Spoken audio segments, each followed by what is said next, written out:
नमस्कार, जनता टीवी देख रहे हैं आप और मैं हूं आपके साथ रितेश कुमार गौतम। और चलिए बुलेटिन का आगाज करते हैं। मुख्यमंत्री पुष्कर सिंह धामी अपने एक दिवसीय दौरे पर अल्मोड़ा पहुंचे। मुख्यमंत्री धामी ने अल्मोड़ा पहुंचकर जनसभा भी की और यहां पहुंचने पर कार्यकर्ताओं ने उनका जोरदार स्वागत किया। इस दौरान अजय टम्टा भी मौजूद रहे। तो वहीं कार्यकर्ताओं को संबोधित करते हुए मुख्यमंत्री ने कहा कि पीएम नरेंद्र मोदी को देवभूमि उत्तराखंड से विशेष लगाव है और यही कारण है कि प्रधानमंत्री के रूप में मोदी पहली बार पिथौरागढ़ के गुंजी, आदि कैलाश, अल्मोड़ा के जागेश्वर पहुंचे। वहीं उन्होंने कहा कि विपक्ष ने न केवल वोट बैंक की राजनीति की बल्कि वंशवाद, जातिवाद को भी बढ़ाया। भाइयों बहनों, आज इस ऐतिहासिक नगरी अल्मोड़ा में आकर सचमुच एक अलग प्रकार का अनुभव होता है, आभास होता है, अनुभूति होती है। वहीं आप सबका जो प्रेम है वो निश्चित रूप से और ऊर्जा प्रदान करता है कि जितने काम आप मेरे यहाँ गिना रहे थे, आने वाले समय में इससे कई गुना और कामों को गति देता है। हमारे प्रधानमंत्री जी के नेतृत्व में अल्मोड़ा की पुण्य भूमि को जहां भगवान जागेश्वर धाम का आशीर्वाद प्राप्त है, वहीं इस महान भूमि को, इसकी रक्षा हमारे लोक देवता गुरुदेव स्वयं करते हैं। यह अष्ट भैरव नौ दुर्गा की भूमि है और इस महान भूमि पर आना किसी सौभाग्य से, किसी अच्छे कर्म से, मैं कहूँ इस जन्म के हो या पूर्व जन्म के हो, उन्हीं का प्रतिफल होता है कि यहाँ पर आकर लोगों के बीच में मिलने का अवसर, उनके बीच में काम करने का अवसर, उनका स्नेह पाने का अवसर मिलता है।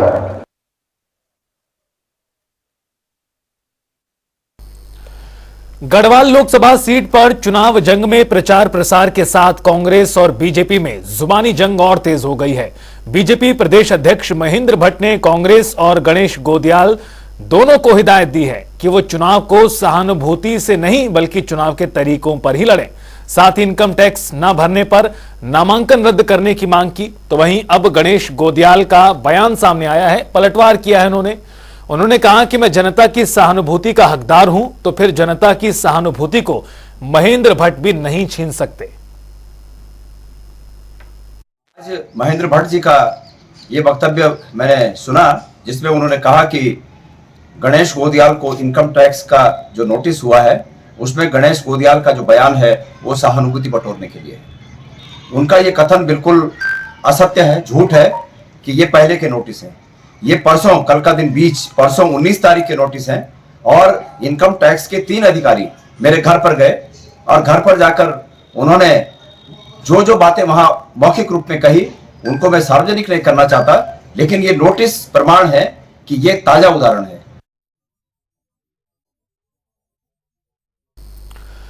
तो वहीं देहरादून में कांग्रेस मुख्यालय में कांग्रेस प्रदेश अध्यक्ष करण माहरा ने प्रेस कॉन्फ्रेंस की। करण माहरा ने चुनाव से पहले कांग्रेस पार्टी के खाते सीज करने पर केंद्र सरकार पर निशाना साधा। उन्होंने कहा कि बीजेपी लोकतंत्र की हत्या कर रही है। लोकसभा के चुनाव घोषित हो चुके हैं और जो हालात देश में हैं वो इस समय बने हुए हैं, उससे भारत की छवि खराब हो रही है। और क्या कुछ कहा उन्होंने, आइए आपको सुनाते हैं। बीजेपी की सरकार लगातार लोकतंत्र की हत्या कर रही है। भारत की जो पहचान है एक डेमोक्रेसी के लिए और अच्छे लोकतंत्र के लिए भारत पूरे विश्व में जाना जाता है, उस पर बीजेपी ने आक्रमण किया है। ईडी, सीबीआई और इनकम टैक्स के माध्यम से विपक्षी दल के नेताओं को धमकाने तक ये थे। कल जिस तरीके से दिल्ली के मुख्यमंत्री अरविंद केजरीवाल की गिरफ्तारी हुई है वो इसमें एक और स्टेप है। और साथ में कांग्रेस के 14,40,000 के एक मामले में जिसमें रिटर्न भरने में केवल 30-40 दिन की देरी हुई, 10,000, 20,000, 1 लाख रुपए तक भी अगर कहीं कोई पेनल्टी लगती समझा जा सकता था, लेकिन 14,40,000 के केस में 215 करोड़ रुपए की 215 करोड़ रुपए के आसपास की जो है रिकवरी की गई है, जिसमें से 115 करोड़ रुपए ट्रांसफर भी कर लिए गए और कांग्रेस के 4 जो खाते अलग अलग बैंकों में उनको सीज किया गया है। ये कांग्रेस पार्टी को जो मुख्य विपक्षी दल है उसको चुनाव में लड़ने से रोकने की एक बीजेपी की नाकाम कोशिश है।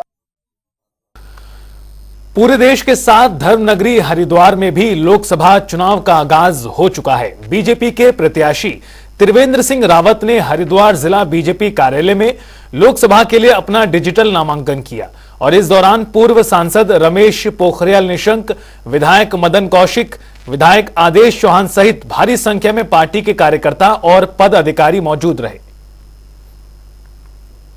हरिद्वार से और ये मोक्षदायिनी नगरी है, सप्तपुरियों में से इसका सबसे ऊंचा स्थान है, वो स्थान हरिद्वार से है।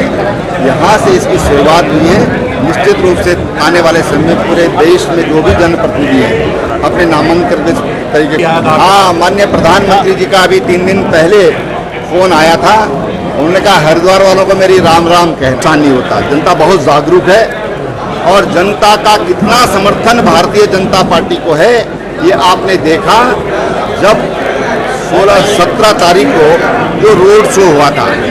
और रोड शो कोई योजना नहीं थी, लेकिन स्वाभाविक रूप से रोड शो हो गया और मैं समझता हूँ कि वर्ल्ड रिकॉर्ड होगा। 175 किलोमीटर का रोड शो हुआ और हजारों लोगों ने उसमें स्वेच्छा से भाग लिया। उत्तराखंड में चुनाव से ठीक पहले बैंक खाते फ्रीज करने के मुद्दे पर कांग्रेस ने केंद्र सरकार पर कई गंभीर आरोप लगाए हैं। आयकर विभाग की कार्रवाई पर सवाल उठाते हुए कांग्रेस ने कहा है कि सरकार पार्टी को आर्थिक रूप से कमजोर बनाने का प्रयास कर रही है। तो वहीं बीजेपी ने इस पर पलटवार करते हुए कहा कि लोकसभा चुनाव से पहले ही कांग्रेस अपनी हार को लेकर हताश है, इसलिए इस तरह की बयानबाजी दे रही है। कांग्रेस ना तो कानून का पालन कर रही है और ना ही देश के संविधान पर विश्वास कर रही है। लोकतंत्र में तानाशाही का सीधा सीधा जीता जागता उदाहरण है। कांग्रेस पार्टी चुनाव के मुहाने पर पूरा देश खड़ा है और कांग्रेस पार्टी के जो है अकाउंट फ्रीज किए जा रहे हैं। कांग्रेस पार्टी के जितने फ्रंटल संगठन है उनके अकाउंट भी सीज किए गए हैं। मात्र 14 लाख रुपए का मामला है। इसमें अधिकतम जो पेनल्टी है वो 10,000 रुपए की हो सकती है, लेकिन 200 करोड़ रुपए की जो है पेनल्टी बताई जा रही है। केवल सरकार का मकसद ये है कि किसी भी तरीके से कांग्रेस को जो है चुनाव में कमजोर करना है। वो अपने पोस्टर न छाप सकें, वो अपने पंपलेट न छाप सकें, वो अपनी जनसभाएं ना कर सकें, कांग्रेस के नेता देश में मूवमेंट ना कर सकें। आखिर लोकतंत्र में इस प्रकार की तानाशाही के लिए क्या गुंजाइश है? देश की पढ़ी लिखी महान जनता ये सब कुछ देख और समझ रही है और मुझे लगता है कि लोकतंत्र के इस महापर्व में निश्चित तौर पर देश की जनता भाजपा की इस तानाशाही का और संविधान विरुद्ध जो कार्रवाइयां हो रही हैं उसका जवाब देगी। बीजेपी पर ही सब किस रूप में देख रहे हैं? अगर कांग्रेस कानून का पालन करे, कांग्रेस देश के संविधान पे विश्वास व्यक्त करे या कांग्रेस नियमों के हिसाब से चले तब कोई बात नहीं।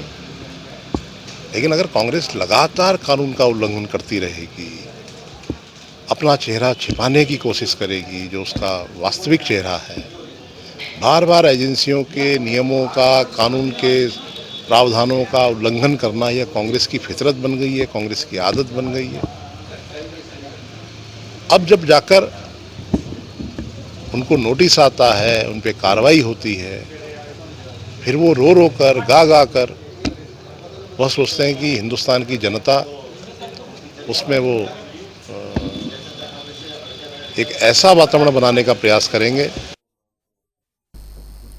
तो वहीं बहुजन समाज पार्टी हरिद्वार लोकसभा सीट से भावना पांडे पर दांव लगाने जा रही है। अभी तक निर्दलीय के रूप में हरिद्वार सीट से चुनाव की दावेदारी कर रही भावना पांडे ने आज हरिद्वार में बसपा ज्वाइन कर ली।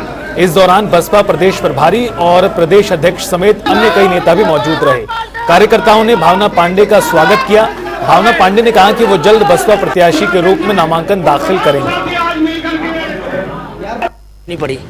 और सबसे बड़ी बात क्या है कि मेरे उत्तराखंड में दलित और मुस्लिम समाज का कोई नेता नहीं है, तो ये बढ़ गया है वोट और बिखर गया है। इन समाज के लोगों को इस्तेमाल किया जाता है। तो अब इस उत्तराखंड में दलित, मुस्लिम और पहाड़ का गठजोड़ होगा और हम राज्य आंदोलनकारी हैं। ये मेरे भाई लोग हैं, दलित भाई, ये मुस्लिम भी मेरे भाई हैं, पहाड़ की तो मैं हुई। तो इसलिए मैंने ये फैसला किया कि इस उत्तराखंड में 3 लोगों का गठजोड़ होगा। पहाड़ के लोग, वैसे तो सारे मेरे लोग हैं, अब हम आंदोलनकारी जिसमें सब आते हैं, सैनी भी आते हैं, गुर्जर भी आते हैं, जो दौर स्पेशली दलित समाज का शोषण करते हैं लोग और माइनॉरिटी समाज का, कांग्रेस ठेकेदार बनती है और ये बढ़ गया। तो इनको मुझे एक करने के लिए बसपा का दामन पकड़ना पड़ा और निश्चित तौर पे ये सीट बसपा के खाते में जाएगी। अब भगवान नहीं, अब नीला लहराएगा यहाँ पर। बीजेपी लोकसभा चुनावों के मद्देनजर प्रचार अभियान को धार लगातार दे रही है। इस क्रम में बीजेपी 1 अप्रैल से 6 अप्रैल तक प्रदेश में कई बड़ी चुनावी सभाओं के साथ सभी विधानसभा क्षेत्रों में नुक्कड़ सभाएं भी करने जा रही है। तो वहीं आपको बता दें कि महेंद्र भट्ट ने राष्ट्रीय अध्यक्ष जेपी नड्डा से हुई वर्चुअल बैठक की जानकारी दी। बताया कि प्रदेश में बड़ी जनसभाओं के साथ नुक्कड़ सभाओं का भी आयोजन होगा, जिसके तहत प्रति विधानसभा 100 के अनुसार कुल 7000 नुक्कड़ सभाओं का आयोजन किया जाएगा। इन नुक्कड़ सभाओं में हर सांसद, विधायक और पार्टी कार्यकर्ता, पदाधिकारी मौजूद रहेगा। इस आयोजन के लिए मुख्यमंत्री, मंत्री, सांसद, विधायक समेत 7000 कार्यकर्ताओं को जिम्मेदारी दी जाएगी। के साथ हमारी वर्चुअल मीटिंग थी और बड़ी सभाओं के साथ साथ नुक्कड़ सभाओं को बहुत महत्व दिया गया है और हमने तय किया है कि उत्तराखंड के अंदर हम प्रत्येक विधानसभा में 100 नुक्कड़ सभाएं करेंगे। लगभग 70,000 7,000 प्रत्येक नहीं, प्रत्येक 100 और लगभग 7,000 नुक्कड़ सभाएं हमारी पूरे प्रदेश के अंदर होंगी। 1 अप्रैल से और 6 अप्रैल तक ये नुक्कड़ सभाओं का कार्यक्रम हम निर्धारित किया है। नुक्कड़ सभा में हमारे प्रत्येक पदाधिकारी को रहना है, हर गांव में हमारी नुक्कड़ सभा हो, ये हमने लक्ष्य रखा है। हरिद्वार सीट पर कांग्रेस की ओर से अभी तक प्रत्याशी का ऐलान नहीं हुआ है, लेकिन बीजेपी और निर्दलीय प्रत्याशी ने अपना चुनाव प्रचार भी शुरू कर दिया है। बीजेपी प्रत्याशी त्रिवेंद्र सिंह रावत से पहले निर्दलीय प्रत्याशी खानपुर से विधायक उमेश कुमार अपने भारी समर्थकों के साथ नामांकन करने के लिए हरिद्वार पहुंचे, जहां कार्यकर्ताओं ने उनका स्वागत किया। इस दौरान उमेश कुमार ने बीजेपी और कांग्रेस दोनों ही पार्टियों को आड़े हाथ लिया। हरिद्वार के बेरोजगारों के भविष्य को सुरक्षित करने की लड़ाई है। आने वाला समय दूर नहीं है जब ये हमें गुलाम बनाने की ओर बढ़ रहे हैं। हरिद्वार के हर ब्लॉक में भ्रष्टाचार चरम पर है, जिला पंचायत में भ्रष्टाचार चरम पर है। 50% की खुली घूसखोरी इस जनपद में है। आप मुद्दों की बात करें तो किसानों का सबसे बड़ा मुद्दा है। 80% किसान बाहुल्य क्षेत्र है। किसानों की सबसे ज्यादा दुर्गति अगर है तो इस जनपद में है। तो मुद्दे बहुत सारे हैं, लेकिन सबसे पहले उन प्रवासी पक्षियों को यहाँ से खदेड़ना है जो दिल्ली से उड़कर यहाँ आते हैं, चुगते हैं और उसके बाद यहां से वापस दिल्ली चले जाते हैं, फिर 5 साल दिखते नहीं है। उत्तराखंड लोकसभा चुनाव को लेकर राजनीति चरम पर है। आज उत्तराखंड कांग्रेस के एक प्रतिनिधि मंडल ने संयुक्त मुख्य निर्वाचन अधिकारी नमामि बंसल से मुलाकात कर उनके प्रत्याशी को परेशान करने का आरोप लगाया। प्रतिनिधि मंडल ने कांग्रेस के पौड़ी गढ़वाल के प्रत्याशी गणेश गोदियाल को इनकम टैक्स महाराष्ट्र की ओर से समन दिए जाने और उत्पीड़न के संबंध में ज्ञापन सौंपा। इस मौके पर कांग्रेस ने आरोप लगाया कि केंद्र सरकार के इशारे पर उनके प्रत्याशी को जानबूझकर राज्य के बाहर बुलाया जा रहा है ताकि वो चुनाव में पूरी ताकत के साथ काम ना कर पाएं। कांग्रेस प्रत्याशी गणेश गोदियाल के इनकम टैक्स नोटिस मामले पर संज्ञान में लेने का भी आग्रह किया गया और उचित कार्रवाई की मांग की गई। इस तरह से उत्तराखंड पौड़ी गढ़वाल संसदीय सीट से गणेश गोदियाल जी जो कि कांग्रेस के प्रत्याशी हैं, उनकी बढ़त बनी हुई है। एक तरफा ये चुनाव दिखाई पड़ रहा है। ऐसे में सोची समझी रणनीति के तहत कुचक्र रचा जा रहा है। कैसे गणेश गोदियाल को शारीरिक रूप से, मानसिक रूप से प्रताड़ित किया जाए, उत्पीड़न किया जाए। पहले उसी क्षेत्र से नेताओं को एक के बाद एक ले जाने का कार्यक्रम, खरीद फरोख्त का कार्यक्रम भाजपा ने जारी रखा और अब तो एन चुनाव के समय पर महाराष्ट्र इनकम टैक्स ने उनको 3 समन सर्व कर दिए हैं और उनसे ये अपेक्षा की जा रही है कि चुनाव को पीक पर छोड़कर वो 22 मार्च को ठाणे महाराष्ट्र में पर्सनली उपलब्ध। और अब रुख करेंगे फटाफट अंदाज में खबरों का। मसूरी में लोकसभा चुनाव के लिए संकल्प पत्र सुझाव अभियान के तहत कार्यक्रम का आयोजन। बीजेपी नेताओं ने व्यवसाय से जुड़े लोगों से लिए सुझाव। कार्यक्रम में जुड़े लोगों ने विभिन्न सुझाव दिए। हल्द्वानी में शुरू हुई होली की धूम। कुमाऊं में होली पर महिलाएं गीत गाकर समाज को देती हैं संदेश। आयोजित होली समारोह में कुमाऊनी संस्कृति को बचाने के लिए प्रेरित किया गया। उधम सिंह नगर में नशा मुक्त उत्तराखंड अभियान के तहत बड़ी कार्रवाई। पुलिस, एसओजी और एएनटीएफ की टीम ने चरस तस्कर को किया गिरफ्तार। 1 किलो चरस बरामद हुई। हल्द्वानी में आचार संहिता के उल्लंघन पर 2 को नोटिस, सहायक क्षेत्रीय प्रबंधक और नैनीताल दुग्ध उत्पादक सहकारी संघ लिमिटेड को नोटिस जारी। चेकिंग के दौरान 1 लाख की नकदी बरामद हुई। देहरादून में नगर निगम कर्मी निर्वाचन ड्यूटी में कामकाज हुआ ठप। 133 कर्मचारियों की लगाई गई निर्वाचन में ड्यूटी। लोगों को स्टाफ की कमी के चलते हो रही है परेशानी। देहरादून में पुलिस और बदमाशों के बीच मुठभेड़। बॉर्डर के बीच में चेकिंग के दौरान फंसे बदमाश। एसएसपी ने पुलिस को किया हाई अलर्ट। रामनगर में पुलिस की बड़ी कार्रवाई। कारबेट पार्क में अवैध पतन करने वाले 2 तस्कर गिरफ्तार। लापरवाही बरतने पर 2 वन कर्मियों को किया गया सस्पेंड। चंपावत में अनियंत्रित होकर पिलर से टकराई गाड़ी। हादसे में चालक की मौत। पुलिस ने शव का कराया पोस्टमार्टम। उधम सिंह नगर में मृतक के परिजनों से की गई अवैध वसूली। पोस्टमार्टम हाउस में अवैध वसूली का वीडियो वायरल। स्वास्थ्य विभाग कर रहा आरोपों को बचाने के प्रयास। अल्मोड़ा से श्री खाटू श्याम की यात्रा पर निकला युवक। 1700 किलोमीटर की यात्रा करेगा युवक।